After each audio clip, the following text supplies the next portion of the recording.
इसी स्थान पर उज्जवल नाम का एक आदमी रहता था। उसके पास 2 ऊँटनी और उनके 2 छोटे छोटे बच्चे थे। वो उनकी अच्छे से देखभाल करता था। एक दिन की बात है कि उज्जवल को किसी काम से शहर की तरफ जाना पड़ता है। जब वो अपने घर वापस लौट रहा था तो वो देखता है कि एक ऊँट का छोटा सा बच्चा उसके पीछे पीछे चला आ रहा है। उज्जवल उसे अपने घर ले जाता है और बड़े प्यार से उसका नाम जॉली रखता है। साथ ही उसके गले में एक घंटी भी बांध देता है। उज्जवल सबसे ज्यादा प्यार जॉली को ही करता था, जिस वजह से जॉली काफी घमंडी हो गया था। जैसे जैसे वो बड़ा हो रहा था, उसका घमंड बढ़ता चला जा रहा था। जब भी सारे ऊँट खेतों में घास चरने के लिए जाया करते थे, तो जॉली टहलते टहलते जंगल की तरफ निकल जाता था। बाकी ऊँट उसे समझाने की कोशिश करते। वो उससे कहते, देखो जॉली, तुम जंगल की तरफ मत जाया करो। वहाँ पर एक बहुत ही खतरनाक शेर रहता है। उसकी वजह से तुम किसी भी दिन बड़ी मुश्किल में पड़ जाओगे। जॉली इस बात से चिढ़ जाता था। वो कहता है, ठीक है, तुम मुझे ज्यादा समझाने की कोशिश मत करो।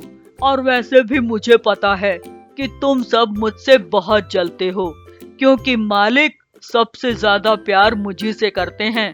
तभी तो ये सुंदर घंटी उन्होंने केवल मेरे गले में बांधी है, तुम्हारे गले में नहीं। इसके बाद वो इठलाता हुआ जंगल की तरफ चला जाता है। एक दिन की बात है कि शेर जंगल के बाहरी हिस्से में आ जाता है। जब जॉली वहाँ पर घूम रहा था तो उसकी टन टन की आवाज सुनकर शेर सोचता है, अरे वाह, शायद कोई ग्रामीण जीव या पालतू जानवर यहाँ आया हुआ है। इसके बाद शेर टन टन की आवाज सुनते हुए जॉली के पास पहुँच जाता है। जैसे ही जॉली की नजर शेर पर पड़ती है, वो दौड़ना शुरू कर देता है। कभी वो इधर भागता है, कभी उधर भागता है। फिर वो झाड़ियों के पीछे छुप जाता है।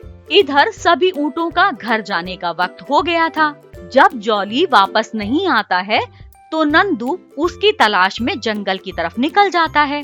जब वो वहाँ पर जॉली को छुपे हुए देखता है और बाहर शेर को टहलते हुए देखता है, तो वो सारा मामला समझ जाता है। वो शेर का ध्यान भटकाने के लिए जोर जोर से आवाजें करने लगता है।